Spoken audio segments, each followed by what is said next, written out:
The fairer you are, the more yellow your teeth will be. The darker you are in complexion, the more whiter your teeth will be. तो कुदरत का नियम थोड़ा अलग है और लोगों की सोच थोड़ी अलग है. वेल ओरल कैंसर के कई सारी इटियोलॉजिक रीजंस हो सकते हैं, जैसे कि जेनेटिक हो सकता है.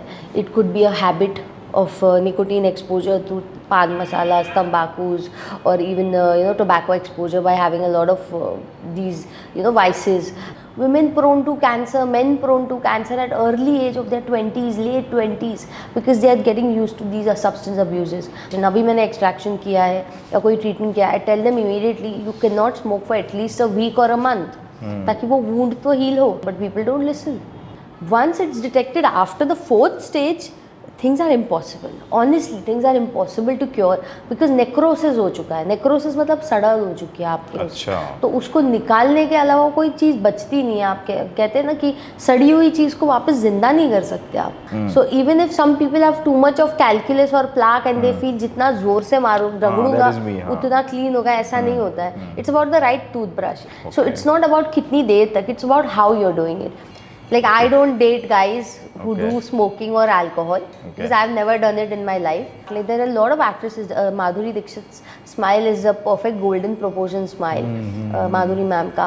So that is fabricated? Of course, 101%. Cosmetics is that hyped up craze of looking pretty. So veneers is one thing that people are going gaga over. They're ready to splurge a lot. Root canal में 2000 दिरहम खर्च करने के लिए रोते हैं, but 15,000 दिरहम खर्च करके veneers करवा लेंगे. So many actresses. There's Nora Fatehi, she's all corrected. Shruti Hassan, she's all corrected. Not just the teeth, but they've done a lot. Hi, this is Dr. Bebika Dhurve and you're watching me on Be Blunt podcast. Please like, share, subscribe and learn a lot because we are here for you. किसी महान शख्स ने कहा था कि good oral health is good overall health. और बचपन में हमने शायद एड्स में भी देखा था कि राजू तुम्हारे दांत तो मोतियों जैसे चमक रहे हैं. सो आज इन दांतों के बारे में बात करने के लिए, ओरल हेल्थ के बारे में बात करने के लिए आज हमारे साथ है doctor bebinca Dhurve. So please welcome doctor bebinca Dhurve. Thank you so much for having me. तो मुझे बताइए कि ये जो बचपन में जो ऐड आता था कि अरे राजू तुम्हारे दांत तो मोतियों जैसे चमकते हैं, तो क्या सही में दांत मोतियों जैसे चमकते हैं? हर एक के होना चाहिए? वेल एस्थेटिक रीजंस के लिए दांत जितने ज़्यादा शाइनी और ब्राइटर हो उतना ज़रूरी है, specially for screens and specially with the craze of being in media और बीइंग इन स्क्रीन. लेकिन for general reasons the fairer you are, the more yellow your teeth will be. The darker you are in complexion, the more whiter your teeth will be. तो कुदरत का नियम थोड़ा अलग है और लोगों की सोच थोड़ी अलग है. मतलब ब्रांड लारा के दांत इसीलिए चमकते हैं. आप देखिए जिनके डार्कर कॉम्प्लेक्शन है, दिल always have genetically brighter and very white teeth. And if someone is very fair, if you see Europeans and every ethnicity जो बहुत गोरे हैं उनके दांत हमेशा पीले होंगे. You see Kashmiris and you see South Indians, उनके दांत कंपेयर कीजिए. So ये नेचुरल है. ये नेचुरल है. ऊपर वाले ने दस्तूर अलग दिया कि एक मामले में कम दिया है तो दूसरे में ज़्यादा दूंगा. ओरल हेल्थ ओवरऑल कितना इम्पोर्टेंट है और उसकी वजह से जो है क्या हमारे गट्स हेल्थ, जो हार्ट इश्यूज होते हैं, डायबिटीज़ है, इस पे फ़र्क पड़ता है? बहुत ज़्यादा. Oral health is the primary source of keeping your overall health right. आपको मैं बताऊं, अगर आपके गम्स में इन्फेक्शन हो जाए बाय कैलकुलस, प्लाक, और वो बढ़ता जा रहा है, आप अपने हाइजीन पे ध्यान नहीं दे रहे हो, it easily gets in your blood stream. It's the easiest way to let infection enter your blood stream. आप सोचिए खून में, इट्स कॉल्ड सेप्टिसेमिया, तो सेप्सिस हो जाए अगर खून में आपके इन्फेक्शन बढ़ जाए तो वो किसी भी ऑर्गन तक पहुंचने में कितना इंस्टेंट हो जाएगा. तो सबसे पहले वो पहुंचेगा आपके हार्ट पे, विच विल कॉज एंडोकार्डाइटिस. फिर आपके इंटेस्टाइन्स में जा सकता है, फिर आपकी किडनी में, लिवर में और ब्रेन में भी जा सकता है. So it leads to a lot of complication, specially even in pregnant women. उनको तो सबसे पहले बोला जाता है कोई भी डेंटल ट्रीटमेंट जो इंजेक्शन या मेडिसिन वाली होती है वो ना किया जाए अंटिल द सेकेंड ट्राइमेस्टर. तब तक सेफ नहीं होता है. But like the first and the second trimester is the safest. उसके बाद से you don't have to take medications. And उनमें अगर हाइजीन मेंटेन ना की जाए सर, तो literally it can lead to premature birth, oh, Yes, it can lead to septicemia. It can lead to a lot of complications in the baby's womb as well. तो बहुत सारे ऐसे situations आ जाते हैं बस just because the woman didn't clean her mouth. आप सोचिए कितना बड़ा complications आ सकता है। मतलब जो माँ खाती है वो बच्चे को जैसे प्रोवाइड होता है, तो उसके जो अनहाइजीनिक अगर जी। कुछ होगा वो भी बच्चे के बस ऊपर। प्लाक एंड कैलकुलस जमा रहा ना उनका, तो it would lead to a major complication, premature birth हो जाता है। ओके, तो वो कितना ये रहता है, रिस्की होता है? बहुत रिस्की होता है, even to the life of the mother, even to the life of the child, इतना मेजरली। एंड कोई अगर आप बोले कि just because you didn't get your teeth cleaned और स्केलिंग नहीं किया आपने, इस वजह से हुआ है, दे वोंट बिलीव इट। उनको लगता है इतनी माइनर चीज़ से इतना बड़ा कॉम्प्लिकेशन कैसे हो गया, but it is something which is intertwined and interlinked. So it is something which is intertwined and interlinked. Even endocarditis is one of the most major cause of poor oral hygiene. Poor oral hygiene से इतना majorly those bacteria enter your heart, और जो heart की inner lining है वहाँ पे infection शुरू हो जाता है। ओह, आप समझ सकते हैं there is a risk of major heart attack. So oral hygiene को बहुत निगलेक्ट किया जाता है। There are lot of nationalities and ethnicities जो दांत ब्रश नहीं करते, उनको लगता है रोज़ाना दांत ब्रश करने की ज़रूरत नहीं है। Even in India lot of people think there is no point of cleaning your teeth every day, but हम मिडिवल पीरियड में नहीं रह रहे हैं जहाँ पे हाइजीन का कंसेप्ट ही नहीं होता था। आप यूरोपियन अगर देखें एथनिसिटीज़, तो मिडिवल पीरियड में हाइजीन का कुछ था ही नहीं। दांत छोड़िए, वो तो बाल से लेकर बॉडी, एक बार ड्रेप कर लिया खुद को, महीनों तक वैसे ही रहती थी औरतें। बालों में वैक्स लगा लिया, वो बड़े बड़े बाल बनाती थी, महीनों तक वैसे ही रखती थी। You get my point. But अभी वो पॉइंट नहीं है ना, अभी people have really got aware of hygiene, not just oral but overall. और हमारा सराउंडिंग भी कुछ वैसा है। आजकल जो ओरल कैंसर के बारे में हम जब बात करते हैं, so what you think, what is the reason of oral cancer? Well, oral cancer के कई सारी इटियोलॉजिक रीजंस हो सकते हैं, जैसे कि जेनेटिक हो सकता है। It could be a habit of nicotine exposure through pan masalas, tambakus, or even tobacco exposure by having a lot of these vices. Then alcoholism is not really majorly contributing to oral cancer, but it has other drawbacks. But these smoking is majorly also a reason. तो ये genetic भी हो सकता है, that it has been carried forwarded, or it can be due to these vices and substance abuse, or it also can be, I wouldn't say oral cancer, but it's a form of skin cancer, like squamous cell carcinoma है, basal cell carcinoma है। ये दो तरह के जो है वो cancers होते हैं। क्या होते हैं वो? हाँ, squamous cell जो होता है ना, कि हमारी म्यूकोजल लेयर और स्किन लेयर में डिफरेंस होता है। Okay. तो squamous cell carcinoma usually skin और अंदर म्यूकोजा के अंदर होता है, और जो बेसल सेल है वो यूजुअली लिप और इस जोन में होता है, स्किन जोन में। मतलब इधर एक क्रिएट होता है। जी। Okay. तो बेसल सेल कभी कभी एक्सेसिव सन एक्सपोजर से भी हो सकता है, जेनेटिक म्यूटेशनल चेंजेस, और स्क्वामस सेल जो है वो हैबिट्स की वजह से है अंदर। और बिसाइड्स दिस सिफिलिस, कैंडिडा या फिर किसी तरह के इन्फेक्शन से भी कैंसर हो सकता है। आई मीन म्यूकोजल ट्रॉमा से भी कंटिन्यूसली, अगर आप चीक बाइटिंग हो रही है और वो कंटिन्यूस इरिटेशन हो रहा है, वहाँ पे भी इनिशिएट हो सकता है। तो there is a lot of reasoning, जो ट्रॉमेटिक इंसिडेंट्स हो, या सब्सटेंस अब्यूज़ हो, या जेनेटिक्स हो, या इन्फेक्शियस रीजंस हो, सिफिलिस के साथ साथ हर्पीज भी है, ह्यूमन पैपिलोमा वायरस है, ये सारे रीजंस होते हैं। तो there multiple reasons depending on the aetiology. So जैसे अभी वो प्रेग्नेंट वुमेन है, अगर उसको प्रॉब्लम है तो उसके बच्चे को भी वो ट्रांसफर हो सकता है, जो हम लोग अभी। 101%। अच्छा, through the placenta, if she is having septicemia or she is having infection in the blood, it will definitely get into the blood of the child. मतलब आप जो है, जैसे लोग यहाँ पर अपने तंबाकू रखते हैं हाँ। या ये सारा करते हैं, तो उससे वो कैसे होता है उससे, मतलब? तो वो क्या होता है ना, एक ही जोन में ना कंटिन्यूसली टोबैको वो रखते हैं ना, तो वो एक तरह का टॉक्सिन है which will cause mutational changes in the gene of your skin और ऑफ योर म्यूकोजा। तो उससे क्या होता है कि वो परसिस्टेंट एक्सपोजर की वजह से कैंसर इनिशिएट हो जाता है। तो सबसे पहला चीज़ जो तंबाकू रखने वालों का या चबाने वालों का होता है, वो होता है ओरल सबम्यूकस फाइब्रोसिस। तो ओरल मतलब मुंह के अंदर, सबम्यूकस मतलब म्यूकोजा के नीचे, फाइब्रोसिस मतलब फाइब्रस थिकनिंग हो गई है। इसीलिए कुछ लोगों को आप देखिए जो ज़्यादा तंबाकू खाते हैं वो मुंह नहीं खोल पाते। हाँ। और अगर प्रॉपर माउथ ओपनिंग बताए सर इतनी है, हाँ, और वो इससे आधा भी नहीं खोल पाते। कभी कभार सारे पांचों उंगलियां भी जा सकती है कुछ लोगों के माउथ के अंदर, तो बट जो करते हैं आप देखिए उनके 2 जाते हैं, हाँ, इसके बियॉन्ड मुंह नहीं खुलता है, and they are very young.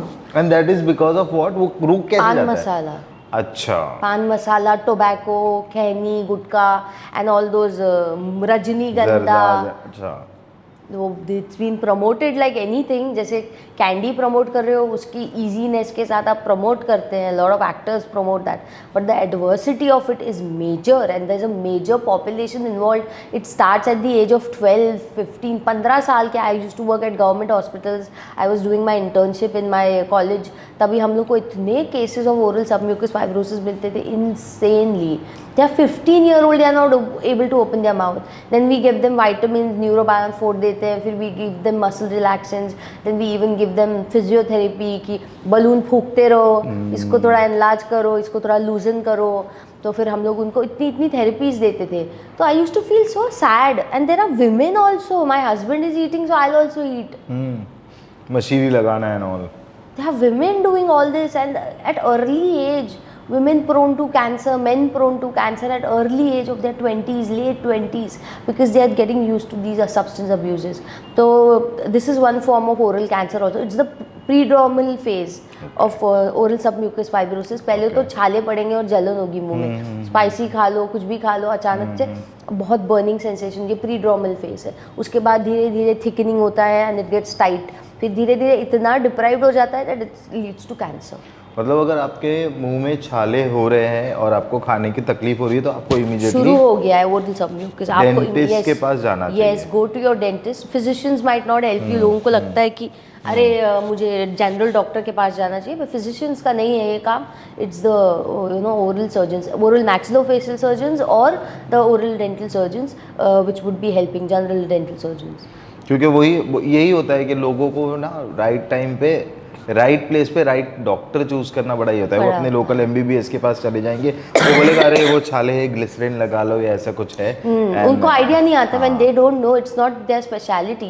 तो if he smart enough, he will send you to a dentist. If not, then he will just make you like run around in the bushes. तो वो कोई फायदा नहीं होता है। सो अगर आपको छाले हो रहे हैं जाइए, अगर आपको माउथ ओपनिंग में रिस्ट्रिक्शन हो रहा है जाइए, अगर आपको कोई लीजन दिख रहा है माउथ में, एबनॉर्मेलिटी दिख रही है, वाइट पैच दिख रहा है, रेड पैच, वाइट लीजन और रेड लीजन में बहुत अच्छे से डिफरेंशिएटेड है। क्या है वो? लाइक वाइट पैचेस होते हैं या रेड पैचेस होते हैं, they are a sign of either infection or cancerous lesions. तो आपको फिर वो डायग्नोसिस के लिए you should go to your doctor, they will take इधर बायोप्सी लेंगे एंड चेक करेंगे कि किस तरह का लीजन तो है। कैंसर जो है, जैसे ओरल कैंसर होता है, वो सबसे ज़्यादा जो केसेस है वो किस चीज़ के है? स्मोकिंग के है, टोबैको के है, अल्कोहल के है, या किस चीज़ के है आपके हिसाब से अल्कोहल, इंडिया में? Alcohol is not directly affecting oral cancer, but smoking is very majorly, and all this tobacco abuse. तो सबसे ज़्यादा स्मोकिंग से आते हैं। अच्छा, टोबैको से भी ज़्यादा? टोबैको से भी ज़्यादा। अच्छा। क्योंकि टोबैको का जो एक्सपोजर है ना वो इवेंचुअली दिखता है, बट स्मोकिंग का जो है ना वो इनिशियली दिख जाता है। Even when I treat a patient, अभी मैंने एक्सट्रैक्शन किया है या कोई ट्रीटमेंट किया है, I tell them immediately you can not smoke for at least a week और अ मंथ, ताकि वो वुंड तो हील हो। आप समझ रहे हैं, ये सब करना ही नहीं है, but people don't listen. So smoking का बहुत डेट्रीमेंटल इफेक्ट होता है, क्योंकि ब्लड सर्कुलेशन ख़राब कर देता है स्मोकिंग। तो जहाँ आप स्मोक करें ना, वैसो रेस्ट्रिक्टेड हो जाते हैं आपके पूरे ब्लड वेसल्स, और वहाँ पे सर्कुलेशन ही नहीं। तो जिस टिश्यू में ब्लड सप्लाई नहीं है, वहाँ जान कहाँ से रहेगी? डेड हो जाएगा और इजीली टॉक्सिन्स एक्ट करने लग जाएंगे। सो मुझे बताइए कि फॉर अ लेमैन आपको कैसे पता चलेगा, क्या सिम्टम्स होते हैं कि ओरल कैंसर की तरफ हम जा रहे हैं? As I said, oral in the mouth, first it starts with lesions, abnormalities, then it starts with burning sensations and chale, restricted mouth opening, and even lymph nodes दिखने लग जाते हैं. That happens in the first or the second stage of cancer. तो near your neck, submandibular, sublingual lymph node. Sublingual is under the tongue and submandibular is under the lower jaw, even in the neck. स्टर्नोक्लेडोम, हाँ, ये जो अपना sternum है, ये keloid और mastoid है अपना इधर। तो ये स्टर्नम है अपना, ये मैस्टॉइड है, और ये एक मसल है स्टर्नोक्लेडोमास्टॉइड। इस मसल के पूरे जोन में आपको लिम्फ नोड्स हैं जो अफेक्ट होते हैं through oral cancer. So these are some important signs. तो आपको गांठ दिखने लग सकती है, तो वो तो मतलब थोड़ा एक्सट्रीम हो जाएगा जब आपको गार्ड दिखने लग जाए, तो तब तक के लिए you shouldn't wait, you should like take primary precautions way before that, that's what I would suggest. और क्या ओरल कैंसर जो है वो क्यूरेबल होता है? Cancer nowadays has turned very much, curable, because a lot of different techniques and technologies and treatments and therapies have come into play. Chemotherapy हो या radiation therapy हो या फिर आपके allopathic medications हो, a lot is coming into play. But it is curable when it's early detected. Okay. Once it's detected after the 4th stage, things are impossible. Honestly, things are impossible to cure because necrosis हो चुका है. necrosis मतलब सड़न हो चुकी है आपके, अच्छा। तो उसको निकालने के अलावा कोई चीज़ बचती नहीं है। आप कहते हैं ना कि सड़ी हुई चीज़ को वापस ज़िंदा नहीं कर सकते आप, तो क्या करोगे? आपका टिश्यू सड़ गया, आपका जॉ सड़ गया, क्या करोगे? और वहाँ से फैलता जा रहा है। ब्लड सर्कुलेशन ऐसा है, एक ब्लड वेसल में गया, पूरी बॉडी में जाने में सेकेंड्स लगेंगे और फिर आदमी मर जाएगा। तो जॉ भी निकालते हैं properly? yes, there are a lot of to save the patient? Yes, surgical procedures where the entire necrosed tissue is removed and replaced with prosthesis. You must have seen deformed faces हो जाते हैं when they remove the part of their jaw. Theatre में देखा है हमने, film के पहले आता है जो। That is very correct. बहुत detrimental होता है वो। हाँ, तो मुझे बताइए कि फिर जैसे ओरल कैंसर अभी जो है एक स्टेज के बाद आप बोल रहे हो क्योर नहीं होता है ना, लेकिन कुछ लोग जो है जैसे अपार्ट फ्रॉम एलोपैथी जो मेडिसिन है, आयुर्वेदा में और ये सब में भी लोग क्लेम करते हैं कि हाँ क्योर होता है। तो क्या ओरल कैंसर का स्पीडी जो रिकवरी है वो एलोपैथी में है या आयुर्वेदा में है? Allopathy, for short allopathy. Ayurveda is effective, but it's very long term to show results. Okay. It takes a very long time frame to show results, and anybody who says मैंने purely Ayurveda से किया, नहीं, that is home remedy experiments मत कीजिए, proper therapy लीजिए। जो radiation, chemotherapy और allopathic medicines जो genetic mutational changes पे तुरंत act करते हैं ना western medicines, आयुर्वेदिक नहीं करेगा। वो बस अपने मन को बहलाने वाली बात है कि यार चलो मुझे, जिसको हॉस्पिटल नहीं जाना है और जिसको वो पूरा प्रोसेस नहीं झेलना है of going through the treatment, वो ये भ्रम में, हैलुसिनेशन में रहते हैं कि मुझे एलोपैथी नहीं करना है, मैं होम्योपैथी से ठीक हो गई या ठीक हो गया। But that is a big myth. मतलब जो चीज़ें जो है एलोपैथी ठीक कर सकती है, हाँ। क्योंकि रेडिएशन और आपका क्या एग्जैक्टली क्या होता है ओरल कैंसर में, किस तरह से ट्रीट करते हैं? क्या होता है ना सर, कैंसर तब होता है जब अपनी बॉडी में ना फ्री रेडिकल्स बहुत बढ़ जाते हैं। तो अपनी बॉडी में एंटीऑक्सीडेंट्स होते हैं, हमारी बॉडी एंटीऑक्सीडेंट्स प्रोड्यूस करती है नेचुरली। तो एंटीऑक्सीडेंट्स जो फ्री रेडिकल्स है ना, आयंस, फ्री आयंस, वो सेल्यूलर लेवल पे मैं बोल रही हूँ आपको, माइक्रोस्कोपिक, तो उनको ना किल करते हैं, जिससे कैंसर म्यूटेशनल जीन्स के अंदर म्यूटेशनल चेंजेस होने से ओरल कैंसर होता है। अपनी बॉडी अपने ही खिलाफ हो जाती है। तो उसमें ना एंटीऑक्सीडेंट्स अगर बॉडी में रिच है तो कैंसर के चांसेस कम होंगे, लेकिन अगर वो कम हो गए एंटीऑक्सीडेंट्स तो फिर जेनेटिक म्यूटेशनल चेंजेस आते हैं हर सेल में, and then it undergoes necrosis. Necrosis मतलब सड़न। तो फिर उसको ट्रीट कैसे करते हैं ये लोग, मतलब क्या रेडिएशन से वो जो जेनेटिक म्यूटेशंस है उनको मार देते हैं, कैंसर कॉजिंग सेल्स को मार देते हैं। कीमोथेरेपी भी कैंसर कॉजिंग सेल्स, बट उसमें गुड सेल्स और बैड सेल्स दोनों मरते हैं ना? म्यूटेशन से बदले हुए सेल्स जो सेल्फ डिस्ट्रक्टिव है और नॉर्मल सेल्स जो हेल्दी है। तो उस चक्कर में वो म्यूटेशनल सेल्स के साथ हेल्दी सेल्स भी आसपास के थोड़ा अफेक्ट होते हैं, बट वो टेम्परेरी होता है। और जैसे ही रेडिएशन या कीमोथेरेपी बंद होता है वो सेल्स वापस एक्टिव हो जाते हैं। इसीलिए तो लोगों के बाल झड़ते हैं, फिर टेस्ट सेंसेशन चला जाता है, और you get my point, skin affect होती है, म्यूकोजा अफेक्ट होता है, ड्राइनेस, सीवियर ड्राइनेस, जेरोस्टोमिया हो जाता है जब उनको रेडिएशन और कीमोथेरेपी दीजिए, क्योंकि नेचुरल सेल्स भी अफेक्ट हो गए उसमें जब रेडिएशन दिया जा रहा है। बट जैसे ही वो बंद हो गया थेरेपी तो नेचुरल सेल्स नॉर्मलाइज हो जाते हैं। सो मतलब ओरल कैंसर से इंसान को बचना ही चाहिए। हाँ। क्योंकि ये बहुत लंबा है, एंड मेरे ख्याल से ईजीएस्ट फॉर्म टू स्प्रेड, जैसे आपके मुंह के अंदर अगर कैंसर है तो आपके पेट में और ब्रेन में सबसे इजीली पास होगा as compare to other cancers. Well it's not through eating or it's not through from your veins, aspiration, but yeah, from the blood vessels, from the blood vessels and lymphatics. Lymph node एक जगह affect हो गई वो फैलती जाएगी, and the सब mandibular lymph nodes हो तो दे आर मेजरली कहते हैं ना अपनी बॉडी में कुछ जोन्स में ही लिम्फ नोड्स होती है, पूरी बॉडी में हर जगह लिम्फ नोड नहीं है, जैसे ब्लड वेसल्स हर जगह है, नर्व्स हर जगह, लिम्फ नोड्स कुछ स्पेसिफिक एरियाज में है। तो ये जो जोन वाली लिम्फ नोड्स है ना हमारी, ये सीधा लंग में जाएगा, नेक वाला और ये वाला लंग में जाएगा, फिर वो जाएगा अपना इस जोन में, अपर लिम्ब जोन में, तो वो अफेक्ट करने लग आस्ते आस्ते डैमेज जाएगा। करेगा। हार्ट में गया तो फिर तो मतलब बहुत मेजरली। तो मुझे बताइए कि जैसे नॉर्मली जो है लोग बोलते हैं कि जैसे ओरल सेक्स होता है उससे भी ओरल कैंसर होता है, इज इट अ मिथ और fact? It can be a fact. As I said, there are certain causes of infections जैसे कि herpes, human papilloma virus, syphilis, candida, इसके infectious parts से it can lead to cancer also. So if people attempt oral sex and they are suffering from these diseases and it's sexually transmitted, these viruses and fungal or bacterial infections, so they can lead to such major situations. Okay. Otherwise there is nothing called oral cancer, oral sex से cancer होना, oral होगा ना in general ही, नहीं मतलब सही अगर नहीं है हाँ, कंसेप्ट इन जनरल, मतलब इट्स कहते I personally feel it shouldn't be taken into consideration for anything because it's intertwined, it's interlinked. You never know कौन सा sexual transmitted disease कब हो जाए, अगर कैंसर नहीं तो दूसरा इन्फेक्शन हो जाएगा, तो कर ही क्यों रहे हो?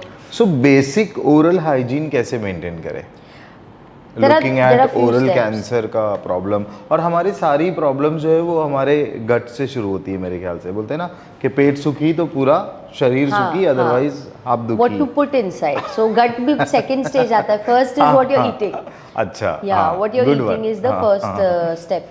So I believe कि बेसिक ओरल हाइजीन के लिए बहुत बेसिक चीज़ें करनी पड़ती है, कुछ एक्स्ट्रा ऑर्डिनरी नहीं है। ऐसा नहीं कि अमीरों के चोचले हाइजीन के अलग है या गरीबों के अलग है, कुछ नहीं। दोनों इनफैक्ट जो मिसवाक से भी ब्रश कर रहे हैं वो भी हाइजीन मेंटेन कर पा रहे हैं at a point, but there are certain things which are lacking also. So a good toothpaste, brushing your teeth, if not twice a day, at least once a day, but you have to brush your teeth every day at least once. Twice करते हैं तो well and good before going to bed. Why they tell you to brush your teeth before going to bed is because a layer of your food and all your carbohydrates what you've consumed or sugar that you've consumed वो रह जाती है दांतों पे, तो वो overnight जब आप सो जाते हो वो fermentation करने लगती है, तो उसकी वजह से फिर आपके कैविटीज शुरू हो जाते हैं। लेकिन अगर आप एक बार भी ढंग से ब्रश कर लो, एंड ये ब्रशिंग का ये नहीं कि कितनी देर तक कर रहे हो, it's about the technique. So this modified Bass technique of brushing जहाँ पे the toothbrush it's been tilted at a 45 degree angle. दांत पे ना टूथब्रश ऐसे रखते हैं लोग, ऐसे घसते हैं। This is not the right way, ऐसे घसते हैं या ऐसे नहीं, it's usually circular, a little tilted, a part of your teeth, a part of your gum, both should be covered or tilted towards your gum, and then you go circular. Okay. On your surfaces like the facial surface and the posterior surface, फिर अंदर के surfaces like this part, वो surfaces, ऊपर भी lingual surfaces and even the occlusal surfaces जहाँ से हम काट रहे हैं। लेकिन मैं जब ब्रश करता हूँ तो मैं ऐसे पकड़ता हूँ और ऐसे, You'll have to change that. तो क्या है वो, मतलब 15-20 मिनट में ब्रश करूँ ऐसा है? इनिशियली आपको ऐसे लगेगा नहीं, वो मिथ है कि मैं 15-20 मिनट, हम लोग वो 5 मिनट तक हाथ धोने चाहिए वाला कंसेप्ट दांतों में नहीं आता। दांतों में कंसेप्ट आता है आप उसको 15 सेकंड में कंप्लीट करो या 15 मिनट में, पर सही तरीके से करो। And you shouldn't really force too much because your teeth doesn't really needs that. So even if some people have too much of calculus और प्लाक एंड दे फील जितना जोर से मारो रगड़ूंगा उतना क्लीन होगा, ऐसा नहीं होता है। It's about the right toothbrush. If you have plaque then you need a hard bristle toothbrush. If you don't have plaque and all and you just need basic cleaning of your teeth are sensitive, you need a soft bristle brush. So it's not about kitni der tak, it's about how you're doing it. So just tilt your toothbrush a little. Gum and teeth के बीच में plaque जमता है, दांतों के ऊपर plaque नहीं जमता। If you see वो जो lining है ना हमारा गम और दांत, ये जो लाइनिंग है वहाँ पे परत जमने लगती है, तो हमें उधर सर्कुलर मोशन में in a very gentle way without forcing और विदाउट प्रेशराइजिंग राउंडिश फॉर्म में ब्रश करना है। ओके। और यहाँ अंदर के लिए yes, all surfaces, even third molar तक जाइए आप, विजडम टूथ तक जाइए, बिकॉज कुछ लोग उसको निग्लेक्ट कर देते हैं। So you should go all the way to the wisdom tooth also. Along with that is flossing. तो फ्लॉसिंग के लिए I suggest waxed threads. Waxed जो फ्लॉसेस आते हैं ना, वो दांतों में डालिए, ऐसे नहीं रगड़ना है, आप टॉवल से दांत साफ नहीं ये कर सब रहे हो। मेरी हरकत है। So it's not like a towel fashion. All you have to do is put it in and pull the rope out. So it comes out with the food. It comes out with the interdental food. अच्छा, वो ऐसे नहीं करना है, ऐसे करके ऐसे नहीं करना है। नहीं नहीं नहीं नहीं, कभी नहीं। So just put the floss in. वो अंदर जाने तक थोड़ा ऐसा करो आप, क्योंकि कांटेक्ट रहता है ना दो दांतों में, and then just pull it all. Okay. तो once you pull it out एकदम gently, it comes out with the food. So it's very simple, yeah. That is the best way to use. क्योंकि कुछ लोग इतना regressive चले जाते हैं, वो अपने गम्स को ब्लीड करवाने लगते हैं, तो वो भी एक प्रॉब्लम है। और तीसरी चीज़ है, do not use toothpicks. That's a big misnomer to use toothpicks to remove the food between your teeth. मेरे मॉम डैड आज भी करते हैं। I'm sick and tired of telling them. मैं दुनिया को सिखाने बैठ रही हूँ, मेरे घर पर ही प्रॉब्लम हो रही है। ये होता है, घर वाले ही नहीं सुनते। मैं भी यूज करता हूँ टूथपिक। हाँ। अच्छा, you should not use. No. Even plastic वाला भी नहीं। Nothing. Only floss for removing the food between your teeth, because Okay. Toothpick से आप दांतों में और गैप जनरेट कर रहे हो। अच्छा, फ्लॉस से गैप जनरेट नहीं होता है? नहीं होता है, Okay. because it's very thin, हाँ, it's हाँ, waxed, it easily slips in and slips out. Okay. So it's not affecting any of your gums or your teeth. But toothpick से ना आप दांतों का एंगल ही चेंज कर रहे हो। Okay. So it's like a very bad force for your teeth also, and gapping आ गया तो वो और अलग इशू शुरू हो जाएगा। सो जनरली जैसे हम लोगों को बचपन से सिखाया गया है कि मॉर्निंग में और रात में ये 2 टाइम ही करना चाहिए ब्रश, कि जितने बार में मन करे खाने के बाद कर लो एवरी टाइम? मैं आपको सजेस्ट करूंगी कि जब भी आप एक मील लो और आपको लगता है कि अब ब्रश करने की ज़रूरत है क्योंकि वो चीज़ फंस गई है या वो उसकी एक परत लग गई है, तो आप कर सकते हो। बट मैं आपको ओसीडी की तरफ पुश नहीं करना चाहती हूँ, कि वो पागलपन हो जाता है ना थोड़ा, कि अरे मैंने अभी खाना खा लिया, ब्रश करो। ओसीडी नहीं होना चाहिए। It shouldn't turn a different mental disease all together. और उससे आपके एनामर पे भी फर्क पड़ेगा। हाँ, excessive brushing will affect your enamel. Enamel इतना हार्ड टिश्यू है, वो आपके बोन से भी ज़्यादा हार्ड है। और ऊपर वाले ने वो नेचुरली आपको दिया है, but the drawback is enamel is not regenerative. वो फिर से नहीं बन सकता। अच्छा। जैसे हाँ, जैसे हमारा डेंटिन बन सकता है, जैसे पल्प रीजनरेट तो नहीं होता अगर, लेकिन अगर वो इन्फ्लेम हो चुका है तो वो सेटल डाउन होकर वहाँ पे it can calm down. But dentin is something which is regenerative, and with age also there is also reactive dentin which comes out. बहुत से old people होते हैं ना, उनके दांत इतने सेंसिटिव नहीं होते जितने यंग लोगों के होते हैं, बिकॉज उनको एक डेंटिन की लेयर बन गई है नर्व्स पे, तो नर्व्स पूरे उनके श्रिंक हो गए हैं, तो वो रिएक्टिव एज रिलेटेड डेंटिन बन जाता है। तो डेंटिन जनरेट हो सकता है बट इनामल नहीं हो सकता। तो एक बार वो गया तो आपके दांत पूरी तरह से एक्सपोज हो चुके हैं। अच्छा, मतलब prone to any disease, मतलब yes, then sensitivity, cavity and any sort of trauma से थोड़ा भी लग भी गया तो जल्दी चिप ऑफ होना सब हो सकता है। तो इनामल को मतलब जैसे अगर एनामल आपके चले गए तो आपको सेंसिटिविटी आना लाजिमी है 101%। तो उसके लिए कोई इलाज नहीं है, या एनामल वापस नहीं ला सकते हो आप इनामल वापस नहीं ला सकते, उसके लिए फिर क्राउन्स आते हैं, अच्छा। सीमेंट्स आते हैं, वीनियर्स आते हैं। Okay. These are the only ways out.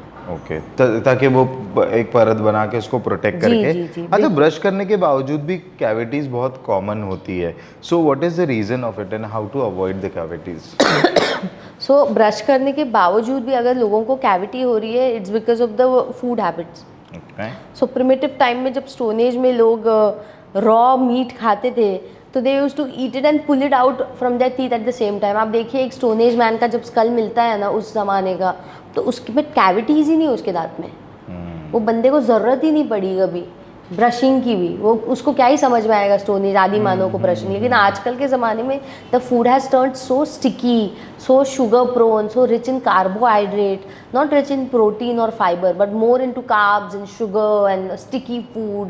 तो उसकी वजह से परत रह जाती है। तो even if you brush you still feel नहीं यार फिर भी मुझे कैविटी हो रही है, it's because of this. Secondly topographic and geographic region, जैसे कुछ कम्युनिटी वाटर सप्लाईज में ना फ्लोराइड होना ज़रूरी है। हर जगह 0.7 पार्ट्स पर मिलियन फ्लोराइड तो पानी में होता ही है, तब जाके, और वो कंज्यूम कर रहे हैं ना हम पानी, हर पानी में फ्लोराइड है। बट कुछ जोन्स में या तो एक्सेस है या तो है ही नहीं। तो जहाँ है ही नहीं वहाँ पे कैविटी प्रोन ज़्यादा, और जहाँ पे एक्सेस है वहाँ पे फ्लोरोसिस हो गया उनके दांतों को। आप देखिए राजस्थान और गुजरात में फ्लोरोसिस बहुत है क्योंकि उनके पानी में नेचुरली फ्लोराइड बहुत है। So this is also one of the reasons. And secondly the food is one of the reasons. And third is वो बोल रहे हैं कि आप brushing but they are not brushing. That is one reason. तो genetic नहीं देखा है मैंने कैविटीज आर मोस्टली हैबिचुअल, मतलब पर्सनल प्रॉब्लम है ये, पर्सनल लाइफस्टाइल ओरिएंटेड डिजीज भी नहीं, कंडीशन बोल सकते हैं। लेकिन जेनेटिक्स को मैं कभी ब्लेम नहीं करूँगी। मुझे नहीं लगता कि दादी को कैविटीज तो हाँ डेंटिनोजेनेसिस इम्परफेक्टा, अमीलोजेनेसिस इम्परफेक्टा या फ्लोरोसिस, ये जेनेटिकली पास ऑन होता है। अगर उनको दांतों की एबनॉर्मेलिटीज जेनेटिकली थी, जैसे कुछ लोगों के दांत नेचुरली डबल आ जाते हैं, डबल आते हैं, एक्स्ट्रा आते हैं, कम आते हैं, क्रोकेड आते हैं, या नेचुरली वीक होते हैं, ब्रिटल होते हैं। आप देखिए, या कुछ लोगों के दांतों में नेचुरली पैचेस होते हैं, वाइट पैचेस या ये वो जेनेटिकली पास ऑन होता है। सो मुझे बताइए कि जैसे अभी चाय कॉफ़ी ये सब पीने से कितना फ़र्क पड़ता है दांतों पे? चाय कॉफ़ी जैसे बेवरेजेस की आदत ही नहीं होनी चाहिए। I am a very strict person when it comes to a little regular. मतलब ये श्योरली मतलब दांतों को डैमेज करते हैं? जैसे Coca Cola my favourite, chai my favourite. Big poison. अच्छा, चाय भी पॉइजनस है। उससे आपकी बॉडी को फ़ायदा क्या हो रहा है मुझे बताइए।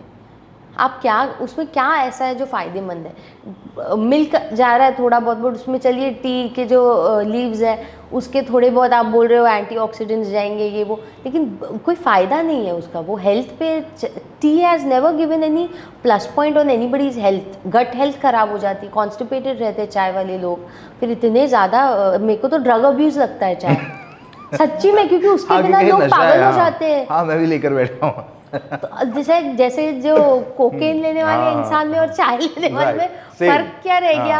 जबकि आप समझ रहे हैं मेरी बात। जिसको चाय नहीं मिलती उसका पूरा दिन खराब करेगा वो, खुद का भी और सामने वाले का भी। ऐसा होता है। आई हैव सच चाय addicts in my house. My sister is one. वो तो पागल हो जाती है, उसको नहीं मिला तो she starts creating a big ruckus कि मेरा ध्यान नहीं रखा जा रहा है इस घर में। I don't have good siblings, I don't have good parents, and this household is not meant for me. क्योंकि वो सच में वो ड्रग्स है चाय, क्योंकि वो नहीं मिलेगा। अभी देखो मैं भी क्रेविंग कर रहा था कि मुझे चाहिए bipolar if they don't want. तो मैंने तो बोला इसकी ज़रूरत ही क्या है? तो और ऊपर से when people do a lot of beverages, not just staining, but it's like sugar वाली लेते हैं ना, तो प्रॉपर लेयर ऑफ शुगर आप पेंट कर रहे हो दांतों पे रोजाना। चाय पी के अगर मैं गागल कर लूँ और वो सब कर लूँ तो then it's protective, then it's आप लेयर हटा रहे हो immediately, then it's okay. Okay. So फिर भी ऐसे कौन से जो फूड है जिसके वजह से डेंटल प्रॉब्लम मेजरली होते हैं, या sugar and rich in carbs, anything rich in carbs, sticky food, just junk food, burgers है, pizzas है, which stick, which leave a layer on your teeth and which are very high on sugar. These are very detrimental for your teeth. अच्छा, बच्चों की जो cavities है वो आजकल बहुत कॉमन है, जिसके वजह से जो है जंक फूड और ये सब मार्केट में है, और उससे बच्चों को कितना इम्पैक्ट होता है और उससे बच्चों को कैसे बचाया जाए?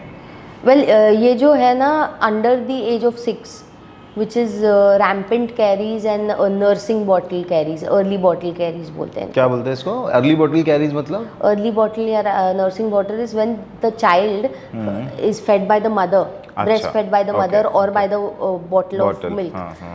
After that it leaves a layer of milk in their mouth. वो ऐसे रख के मुंह में दूध रख के सो जाते हैं बच्चे, and overnight और even during the day time वो परत रह गई है, तो इतना रैपिडली वो अफेक्ट करता है दांतों को। आप देखिए कुछ बच्चे पूरे सड़े हुए दांत रहते हैं at a very early age, उनको परमानेंट दांत आए नहीं, दो प्राइमरी टीथ, और प्राइमरी टीथ पे अफेक्ट, पूरे सड़े हुए, काली परत। इसके लिए उसको दूध के दांत बोलते हैं, दूध के दांत, वो दूध की वजह से डैमेज हुए रहते हैं। हो सकता है। This is one new terminology we can invent together. हाँ, दूध के दांत।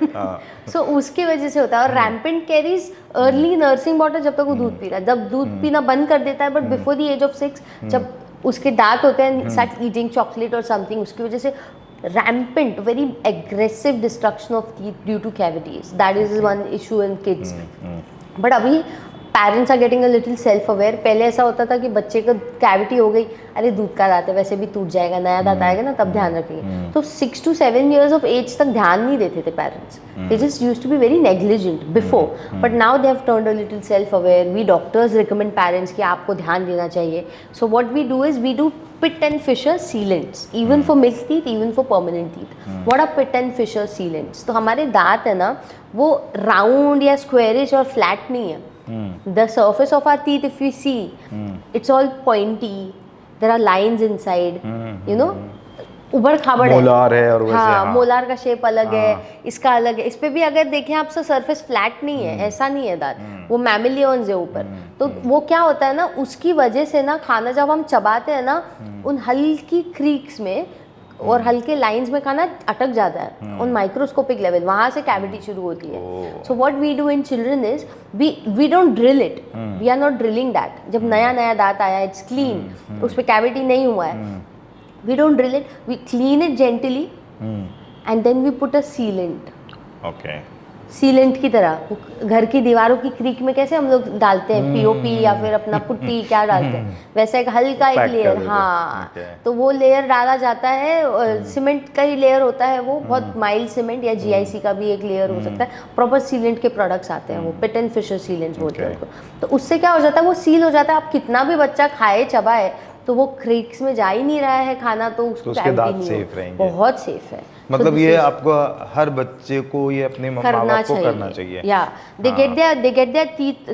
कुछ बच्चे तो दांतों के साथ ही पैदा हो जाते हैं, वो तो अलग ही होते हैं, बट कुछ बच्चों को 6 महीने में दांत आने लग जाते हैं वंस दे आर बोर्न। तो तभी आप पिट एंड फिशर सीलेंट्स, या फिर not in the age of 6 but at least once they are 1 year old और 2 year old, तो जब you they are actively aware that I have teeth, तो then we can do the pit and fissure sealants. और जब वो बड़ा interesting सा point है कि जब बच्चों को दांत आते हैं वो काटने क्यों लग जाते हैं पकड़ पकड़ के? वो उनको गम्स में एक्टिविटी फील होती है ना, जब दांत इरप्ट हो रहा होता है ना, गम में हलचल होने लगती है, उनको इचीनेस होने लगती है, तो they just want to bite on something. तो biting on some rubber toy और समथिंग इज एक्चुअली हेल्पफुल, ताकि उनके दांत इरप्ट होने में हेल्प हो, वो मसल एक्सरसाइज हो जाती है उनकी।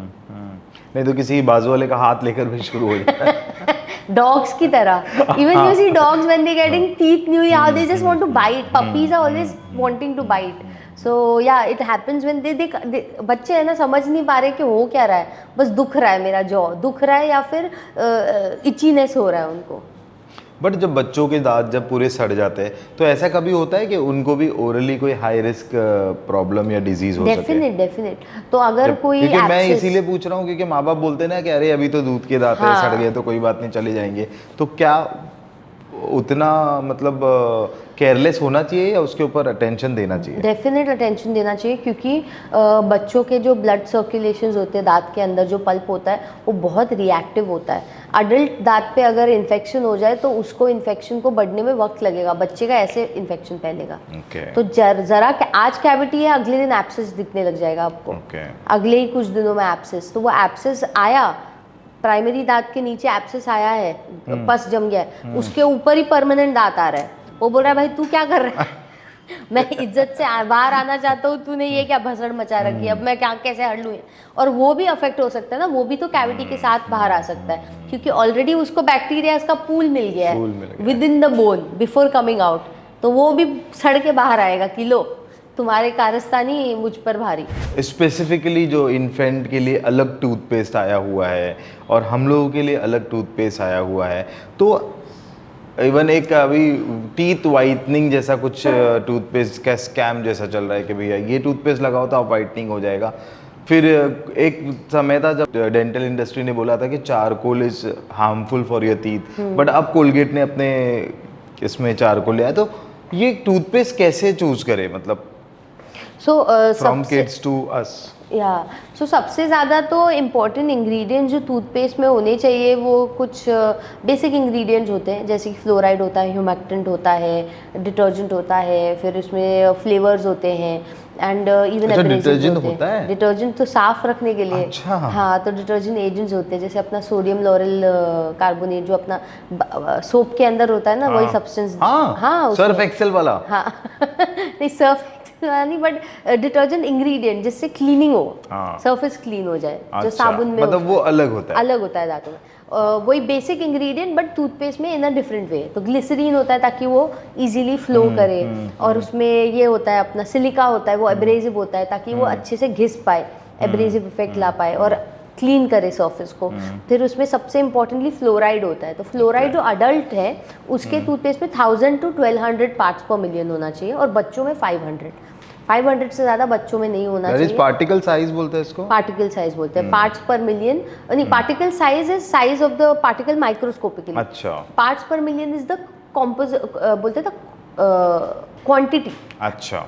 कि कितना होना चाहिए एक टूथपेस्ट में। इसके पार्ट्स पर मिलियन या बोल सकते हैं हम लोग कि मिलीग्राम्स पर पानी में जब डालते हैं ना हम लोग 0.7 मिलीग्राम्स पर लीटर होना चाहिए Okay. जो वाटर कंजम्पशन है उसमें फ्लोराइड, पर ये पार्ट्स पर मिलियन में गिना जाता है। हाँ, तो इतने इतने पार्ट्स होने चाहिए, 1 मिलियन के टूथपेस्ट के इसमें इतना होना चाहिए, तो पार्ट्स पर मिलियन में उसको तोला जाता है। सो ppm बोला जाता है उसको। So it's around 1000 to 1500 in adults, but in children it is 500। Okay. And ये एक क्राइटेरिया है how we identify toothpaste is good. All the other basic ingredients are there. It also depends on if you need teeth which are sensitive, you need smaller abrasives in it, in sizes. Okay. But if you need teeth which are which are having a lot of plaque and it needs more abrasion, you need bigger sizes of the particle. ओके। So या आप जो कह रहे हैं ना size of the particle जो उसके अंदर टूथपेस्ट में है, ये सिलिका या ये सारे एब्रेसिव पार्टिकल्स का साइज है। तो बिगर साइज होता है वो ज़्यादा एब्रेजन के लिए चाहिए, और स्मॉलर साइज होता है ऑफ पार्टिकल्स वो सेंसिटिव टीथ के लिए चाहिए। सो देखो अभी आपने जो बताया है उस हिसाब से तो मतलब मैं कितना पढ़ने नहीं जाऊंगा, लेकिन आगे जैसे बच्चे हैं, छोटे बच्चे, पहले हम उनको देसी तरीके से उनके टीथ क्लीन करते थे, तो क्या डॉक्टर वो देसी तरीका रिकमेंड करते हैं या आपको टूथपेस्ट करना ज़्यादा बेटर होता है? 6 महीने की एज के बाद शुरू कर देना चाहिए। फ्लोराइड चाहिए, इट्स अ मस्ट। बिना फ्लोराइड वाले आप देखिए जिस जोन में अगर स्टडी भी करें, जिस सिटी या जिस कंट्री या जिस जोन में लोग रह रहे हैं जहाँ पे फ्लोराइड पानी में है ही नहीं, उनको डेफिनेट कैविटीज़ बढ़ जाएंगी। जो टूथपेस्ट यूज़ करते ही नहीं फ्लोराइड वाला, उनको भी कैविटीज़ आ जाएंगे। लेकिन आप वही पॉपुलेशन देखिए जो फ्लोराइड इंक्लूड कर रहे हैं अपने वाटर सप्लाई में एंड अपने टूथपेस्ट में, उनको कैविटी प्रोन नहीं है। सो आयुर्वेदिक टूथपेस्ट में जैसे मिसवाक में और कोलगेट में क्या डिफरेंस लगता है आपको? सो आयुर्वेदिक टूथपेस्ट में अगर फ्लोराइड नहीं है तो that's not a good option, let me tell you. वो बस मेंथॉल का इफेक्ट देता है, जड़ी बूटियों की मिट्टी की खुशबू देता है माउथ के अंदर, उसके बियॉन्ड कुछ नहीं। But we need a toothpaste with fluoride and that's a must. या and why people say Colgate is because it's been a brand which has been there in the market since ever, and people have been relying on it because it's effectively good. So I'm not doing any paid promotion here, they are not paying me for saying this, but as a doctor I've recommended it to a lot of people and it has been effectively good. Like असर अच्छा लग रहा है, लोगों को satisfaction है, consumer satisfaction है, तो brand चलेगा सालों साल। Correct. And what toothpaste you use? I use Colgate. Total Colgate. हाँ, ये हमारा बचपन का ब्रांड है, बचपन का है, जो मम्मा पापा ने हैंड ओवर किया वही। अब चारकोल ले आए उसके हाँ, जब मैं डेंटिस्ट्री पढ़ रही थी तब मैं एक एक टूथपेस्ट के इंग्रेडिएंट्स चेक करती थी। क्या चारकोल से दांत घस सकते हैं? उसका कोई साइंटिफिक एविडेंस नहीं। अच्छा। या so there are these NCBI articles which are proper research on things. Charcoal का साइंटिफिक एविडेंस नहीं, फ्लोराइड का सॉलिड साइंटिफिक एविडेंस है, बट चारकोल का नहीं है। और ये व्हाइटनिंग टूथपेस्ट की जो क्लेम करते हैं वो क्या है exactly? And some whitening toothpaste with whitening agents like hydrogen peroxide and carbamide peroxide, ये in-house whitening agents है। even when we do zoom whitening या फिर we do these chemical bleach whitening in the office, in the clinic, we use these products, hydrogen peroxide, carbamide peroxide, of course। और दांत के इनामर का क्या? थोड़ा porosity आती है, आई बी वेरी ऑनेस्ट, डैमेज होते हैं, डैमेज होता है, सेंसिटिविटी बढ़ जाता है और आपका दांत थोड़ा पोरस हो जाता है। ब्लीचिंग एजेंट है प्रैक्टिकली। जैसे आपके दांतों के अलावा अगर आप बालों पे ब्लीचिंग लगाओ तो कैसे बाल ब्रिटल हो जाता है। ब्लीच्ड हेयर आप देखें ऐसे टूटेगा, तो ब्रिटलनेस आ गया ना, पोरोसिटी हो गया, खोखलापन बढ़ जाता है। Even on floors if you do bleaching, marble पे ब्लीच मारो आप तो बोलते हैं ना एक परत हट गई उसकी, एक स्मेल आने लगती है, तो ऊपर का एक सुपरफिशियल लेयर वो जला देता है, तो वैसा हो जाता है। बट मैं एज ए डॉक्टर, मतलब अगर मैं जेनरिक क्वेश्चन है, ऐसा नहीं कि आपके बिजनेस को भी फर्क पड़े, कि क्या वाइटनिंग कराना एडवाइजेबल होता है डॉक्टर्स के पास जाकर? टीथ वाइटनिंग कराना अगर इतना, हाँ, नॉट वेरी कॉन्सेंट्रेटेड। डॉक्टर्स के पास करोगे तो of course they will do it with full caution. वो आपको इतने ब्लीचिंग एजेंट्स ऐसे रिग्रेसिवली नहीं यूज करने देंगे कि भाई कुछ भी कर लो और इसको वाइट दिखाओ, तो they will be very cautious about it, they will give you the right advice. But घर पे बैठ के नुस्खे मत करो। जैसे कि फनी नुस्खे क्या करते हैं? कुछ लोग बेकिंग सोडा घसते हैं, कुछ लोग नींबू घसते हैं, कुछ Yeah. लोग चारकोल घसते हैं, कुछ लोग ये करते हैं दांत ये अपना पोटैटो है ना, वो भी ब्लीचिंग एजेंट माना जाता है, पोटैटो का जूस वो घसते हैं, पील्स घसते हैं, बनाना के पील्स घसते हैं, इतना इफेक्टिव नहीं रहता है। देसी नुस्खा आर नॉट इफेक्टिव, और उल्टा डैमेज भी कर यस सकता है। Yes. And if I feel किसी के दांतों पे वो बोल रहा है मुझे वाइट चाहिए, ब्लीच करो मेरे दांतों को, वाइटनिंग कराओ, और मुझे लग रहा है कि यार इसका हार्म हो सकता है, मैं वीनियर्स दे दूंगी उसको। एक परमानेंट सोल्यूशन है, पूरा जिंदगी वाइट दांत लेके घूम, इतने वाइट की लोगों की आंखें चकाचौंध हो जाए। बट हाँ, तो वो भी एक हैंगओवर है ना, वाइट दांत लेकर घूमना। in UAE, in Dubai, it's a craze to have these veneers. Every Emirati has it.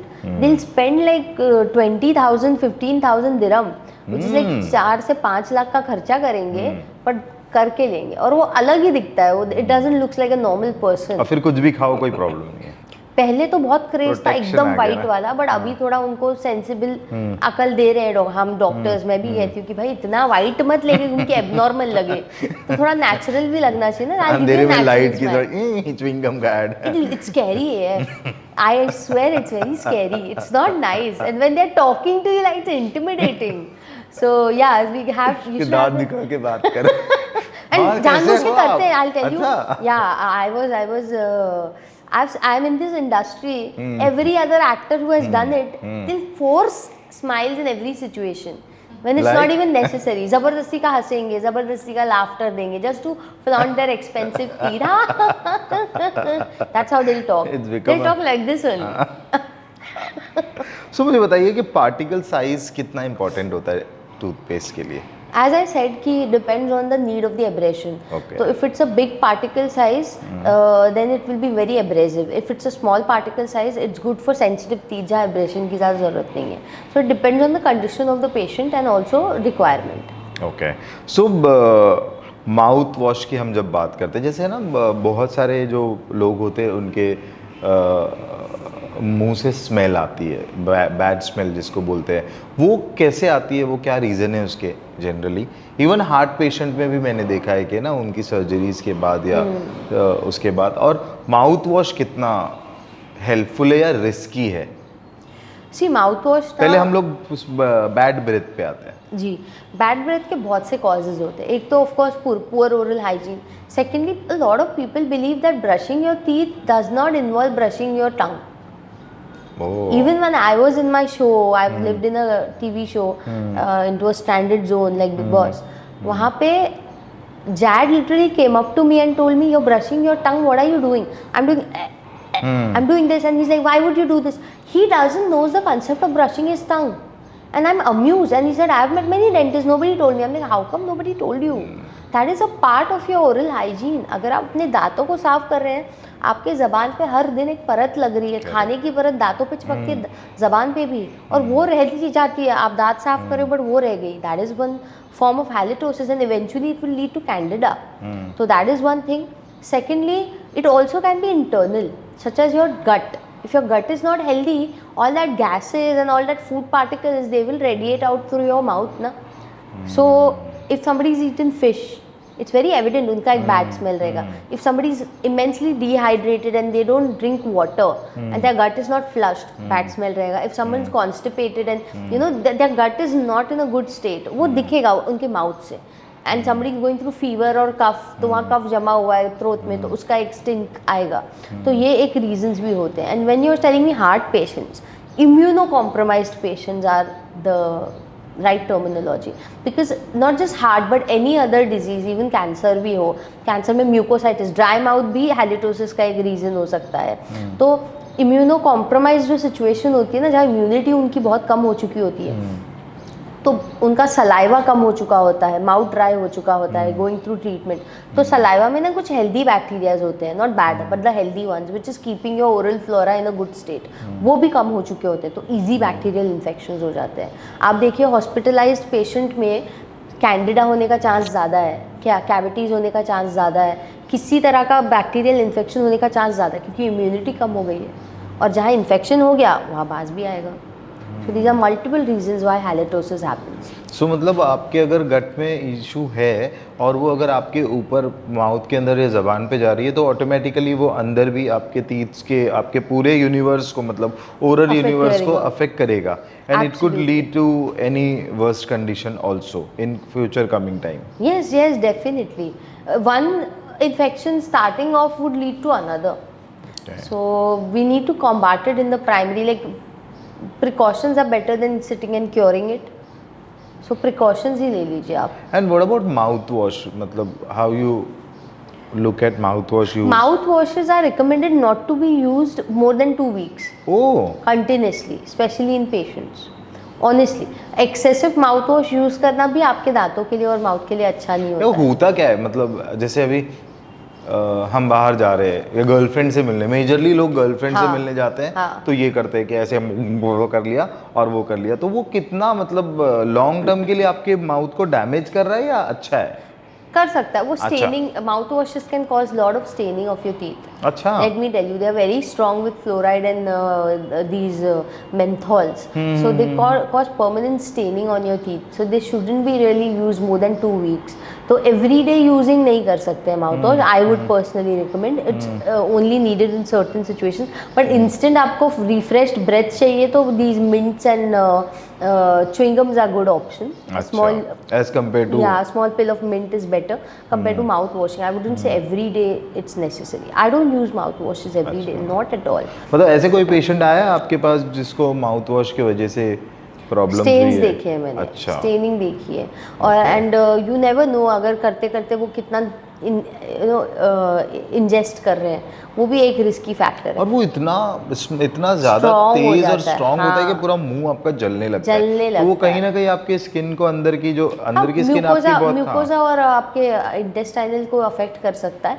लेकिन मैं ज़्यादा रिकमेंड नहीं करती हूँ माउथ वॉशिंग. मैं उससे अच्छा नॉर्मल ब्रशिंग करो.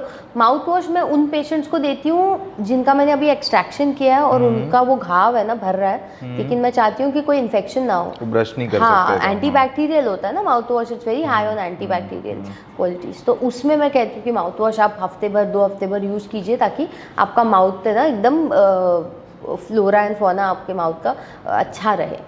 सो आप लोग जब एज ए डॉक्टर जो माउथ वॉश रेकमेंड करते हो वो सेम होते हैं ये मार्केट में जो मिलते हैं, कोलगेट और या एक्सगेट, सेम वाईगेट? कॉन्स्टिट्यूएंट सम सेम है सर. ब्रांड अच्छा. नेम खाली अलग है. अच्छा. बाकी इंग्रेडिएंट सेम है. FDA अप्रूव्ड या WHO अप्रूव्ड प्रोडक्ट. अच्छा, मतलब जेनरिक मेडिसिन में भी मिलता है और यहाँ भी मिलता Yes, है. yes. It's about brand but उसका जो कॉम्पोजिशन बस होता FDA है. अप्रूव्ड होना चाहिए. अच्छा. Food and drug associations and WHO world health but otherwise composition same होता है. सेम होता है.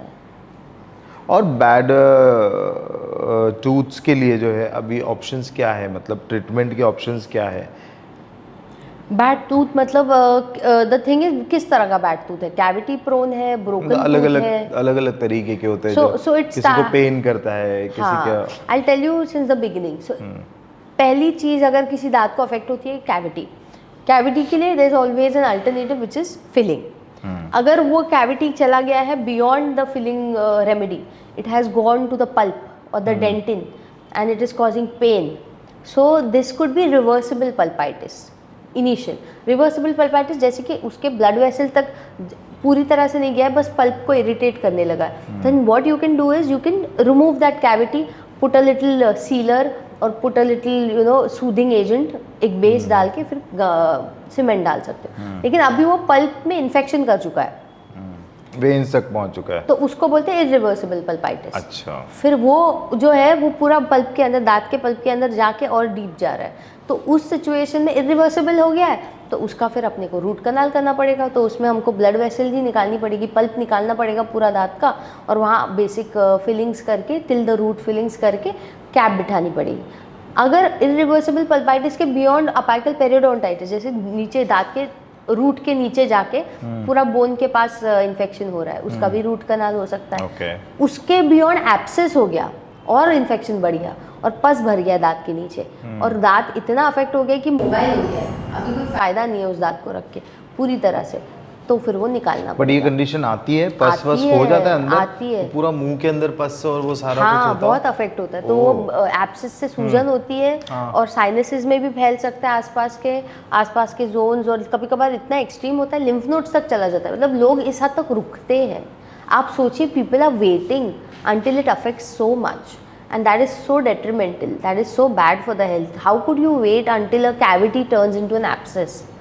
और मतलब वो जो एक कहावत है कि एक आम जो है सारे आम को सड़ा सकता है, हाँ। वो सच है कि एक दांत सारे दांत को इन्फेक्ट कर सकता है? वो क्या होता है ना सर, दो दांतों के बीच में जब खाना फंसता है ना, तो वो खाना इधर भी खराब करता है, उधर भी काम खराब तो ये एब्सेस भी वो कर सकता है इनफेक्ट? डेफिनेटली कर सकता है।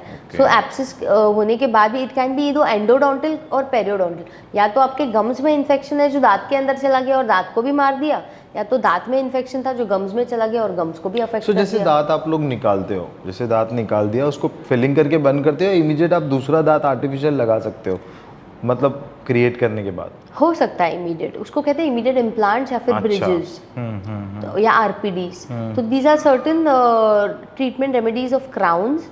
तो इम्प्लांट में क्या होता है कि there is a titanium screw that is put in the bone, उसके ऊपर कैप लगती है। हाँ, जैसे हम अपने नीज में कैसे स्क्रूज डालते हैं, ऑर्थोपेडिक स्क्रूज, वैसे ही सेम एक स्क्रू होता है जो दांतों में, ताकि उसके ऊपर एक कैप को वो सपोर्ट कर सके। और ब्रिजेस होते हैं आसपास के दांतों के सपोर्ट पे, बीच में एक फ्लोटिंग दांत आ जाता है। They are connected together, that's why they are called a bridge. और वीनियर्स होते हैं आपको, जैसे कि कनेक्टेड वीनियर्स या सिंगल वीनियर्स, वो बस एक नेल की तरह परत होती है। जैसे ये मेरा दांत है, उसके ऊपर जैसे नेल है ना, वैसे दांत के ऊपर एक नेल की परत जितनी पतली सेरामिक की लेयर लगा दी, वो होता है वीनियर, पर्दे जैसा। तो ये जब दांत आप इम्प्लांट करते हो तो वो नेचुरल नहीं होता है ना, मतलब वो वेन से या कनेक्टेड कुछ नहीं होता है ना? वो बस आपके बोन से फ्यूज हो जाता है। अच्छा। ऑस्टियो इंटीग्रेशन हो जाता है, जैसे स्टील के, या फिर अपने स्टील के नहीं बट जो भी टाइटेनियम के जो रॉड्स अपने पैरों में या बोन में डाल देते हैं ऑर्थोपेडिक सर्जरीज, वैसे ही एक टाइटेनियम का छोटा स्क्रू दांतों में डाल देते हैं जो ऑस्टियो इंटीग्रेट होकर फ्यूज होके परमानेंट रूट की तरह बन जाता है, फिर उसके ऊपर क्राउन बिठा जाता है। वो इन्फेक्ट नहीं हो सकता, वो कुछ भी नहीं हो सकता? नहीं हो सकता, बट अगर बोन की क्वालिटी खराब है तो नहीं डाला जा सकता इम्प्लांट। अगर पेशेंट इम्यूनो कॉम्प्रोमाइज्ड है, मेडिकल कंडीशंस है, डायबिटीज बहुत हाई है, अच्छा, बीपी है, कोलेस्ट्रॉल है और इम्यूनो कॉम्प्रोमाइज कंडीशंस है, नहीं डाला जा सकता। कैंसर पेशेंट्स में नहीं कर सकते, प्रेग्नेंट लेडीज में भी कुछ टाइमिस्टर्स में नहीं कर सकते, कंडीशन खराब है। कभी ऐसा हुआ कि आपने जो नकली दांत लगाया है वो बाहर निकल गया और डॉक्टर ये दांत वापस लगाओ, ऐसे? हाँ, बहुत कैप निकल जाता है ना।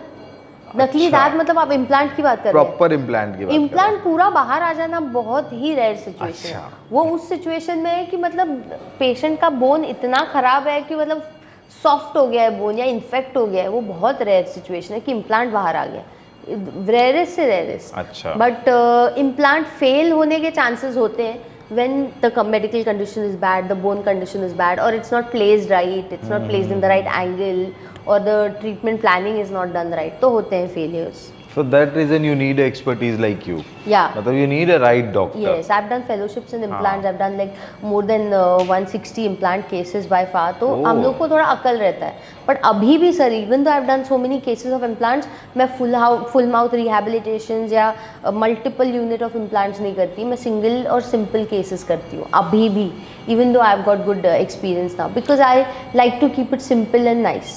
फुल हाउस क्या होता है एग्जैक्टली? Full mouth rehabilitation. हाँ, फुल माउथ रिहैब मतलब पूरे मुंह को कॉम्प्रोमाइज्ड है और मल्टीपल इम्प्लांट्स डाल के एक दूसरे के इम्प्लांट के सपोर्ट में पूरा नया डेंचर हो जाएगा। सारे दांत नकली। बट होता है ऐसा? हाँ, बहुत से केसेस आते हैं, specially in older ages like after 40s, after 60s, सब चला गया, क्या करें, तो फुल माउथ रिहैब। और क्या कॉस्टिंग होती है इंडिया में इसकी? इंडिया में full mouth rehab goes around 5 to 15 lakhs. Oh, and what about abroad? Abroad में तो sir, I'll tell where you, you are practicing? the root canal which I do in India, मैं 5,000 में एक root canal India में करती थी। अब मैं 50,000 में वही रूट कनाल दुबई में करती हूँ। वो इतना डिफरेंस है, 10 गुना का। Why you think I went to Dubai as a dentist and I'm not sticking to India? You can see, and now I can't work in India because जब आपको पता चल गया कि मुझे उसी स्किल सेट का 50 मिला है, 50,000 मिला है, मैं 5,000 के लिए यहाँ के काम क्यों करूँगी? वो मशीन ऐसे खसकाने वाला बंदा चाहिए तो बताना, मैं भी आऊँगा।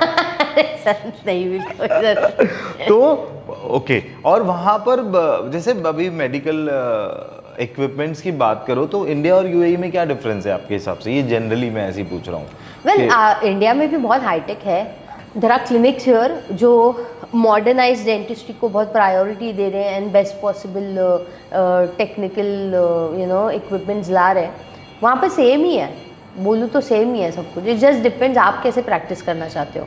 यार मेरा एक बहुत टाइम से सवाल है कि ना, अभी if you as a dentist, as a doctor, I want to know कि which is more harmful for your oral, smoking cigarette और vape, and how they are correlate और how they can damage your overall.